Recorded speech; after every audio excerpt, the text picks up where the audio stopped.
जब हैंग मो के साथ रूम शेयर करने की बात कहता है तो बॉस गुस्से में कहते हैं नहीं। सब उनकी तरफ देखते हैं, फिर वे मुस्कुरा कर कहते हैं कि हम इसके लिए ड्रॉ खेलते हैं। और भाग्य के खेल से हैंग का रूम बॉस के साथ और मो का रूम टैन के साथ होता है। हैंक बार-बार मो के पास जाता है उसे मनाने के लिए, पर मो उससे कम बात करता है। फिर एक्टिविटी स्टार्ट होती हैं। डैन और म्यू एंकरिंग करते हैं। पहली एक्टिविटी में आपको किसी स्टाफ मेंबर की नकल करनी होती है और बाकी लोगों को गेस करना होता है। बॉस म्यू की नकल करते हैं। न्यू ईयर जो अभी-अभी नया ही ऑफिस में आया होता है वो हैंक की नकल करता है और हैंक मो की नकल करता है। सब अच्छे से पहचान लेते हैं कि किसके बारे में बात हो रही है। अगली एक्टिविटी में आपको एक स्टाफ मेंबर को बेचना है, उसके बारे में बताकर। हैंक बॉस के बारे में बता रहा होता है और मो न्यू ईयर के बारे में, और इन सब में हैंक और मो के बीच नोक-झोंक चलती रहती है।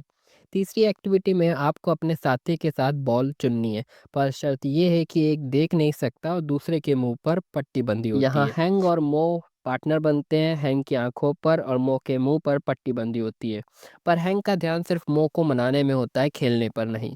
मो हैंक को धक्का दे देता है और हैंक को सही बॉल मिल जाती है और वो खेल जीत जाते हैं। मो जब भी हैंक की तरफ देखता है तो वो बॉस से ही बात कर रहा होता है, तो मो को लगने लगता है कि हैंक अपने बॉस को पसंद करता है। म्यू को पता चल जाता है कि हैंक और मो के बीच कुछ चल रहा है, तो वो मो को समझाती रहती है कि तुम दोनों लड़ो मत। फिर अचानक टैन बेहोश हो जाता है, उसे हॉस्पिटल में एडमिट किया जाता है।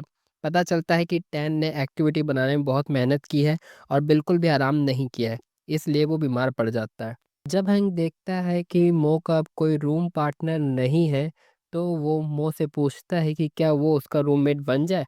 बॉस ये सब सुन रहे होते हैं।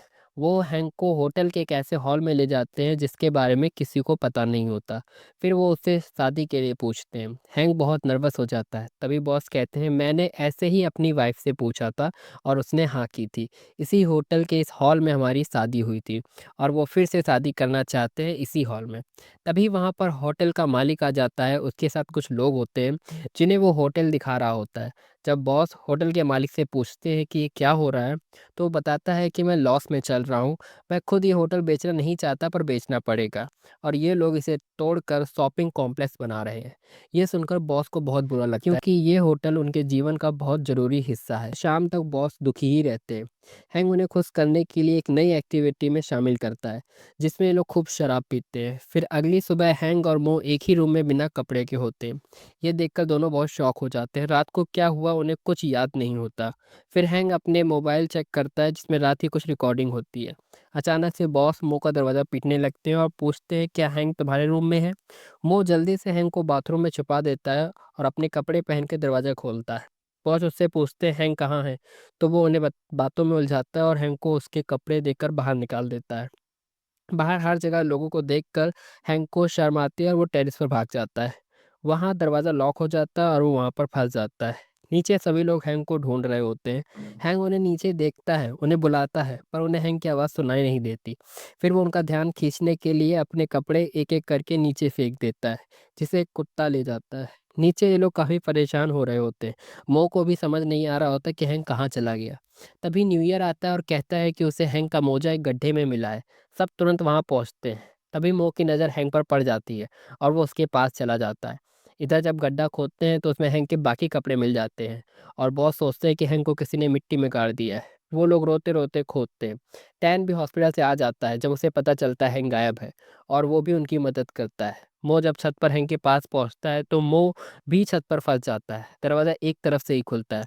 दोनों फिर काफ़ी देर तक बात करते हैं। हैंक कहता है कि उसे अपना दोस्त वापस चाहिए, जो उसके साथ रूम में रह सके। अगर तुम्हें पसंद नहीं तो हम काम आधे-आधे बाँट लेंगे। वो इस पर कोई जवाब नहीं देता। दूसरी तरफ गड्ढा खोदते-खोदते टैन बेहोश हो जाता है। जब उसे रूम में ले जा रहे होते हैं तो टैन हैंक को छत पर देख लेता है और छत की तरफ इशारा करता है। सब छत पर हैंक को देख लेते हैं। बॉस भागते हुए ऊपर जाते हैं, उसे गले लगाते हैं और पूछते हैं तुम यहाँ कैसे आए? तो वो कहता है कि मैं नशे में था और शायद मैं छत पर आकर ही सो गया। दरवाज़ा लॉक हो गया था। वो भी मुझे ढूँढते हुए छत पर आया और वो भी यहाँ फँस गया। सब बहुत खुश होते हैं हैंक के वापस मिलने पर। फिर लौटने का समय हो जाता है। बॉस पैकिंग करते हुए हैंक से कहते हैं कि इस होटल का टूटना और तुम्हारा खो जाना ये सब इशारा है कि हमें जल्द से जल्द शादी कर लेनी चाहिए। और फिर वो अपना फ़ोन निकाल कर बेटी को फ़ोन करने लगते हैं। हैंक उन्हें रोकता है पर वो नहीं रुकते।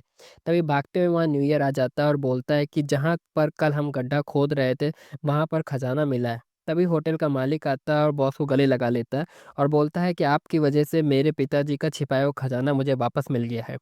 अब मैं इस होटल को नहीं बेचूंगा। ये सुनकर हैंक तुरंत अपने बॉस से कहते हैं, बॉस अभी होटल नहीं टूट रहा है, तो अभी आपकी बेटी को कुछ बताने की ज़रूरत नहीं है। बॉस मान जाते हैं। जब हैंक घर वापस आता है तो अपने घर की चाबी कहीं भूल जाता है। फिर वो उसे पीछे आकर चाबी देता है और कहता है कि तुम मेरे रूम में ही भूल गए थे, और वो अपने सामान के साथ हैंक के ही घर पे आके रहने लगता है। बॉस जब अपने घर पहुंचते हैं तो उनकी बेटी उनका स्वागत करती है और पूछती है कि आप दूसरी शादी कर रहे हैं। बॉस को आश्चर्य होता है तो वो पूछते हैं तुम्हें किसने बताया, तो वो कहती है आपने ही आधी रात को नशे में मुझे फ़ोन किया था और आप दूसरी शादी करना चाहते हैं ऐसा आप कह रहे थे।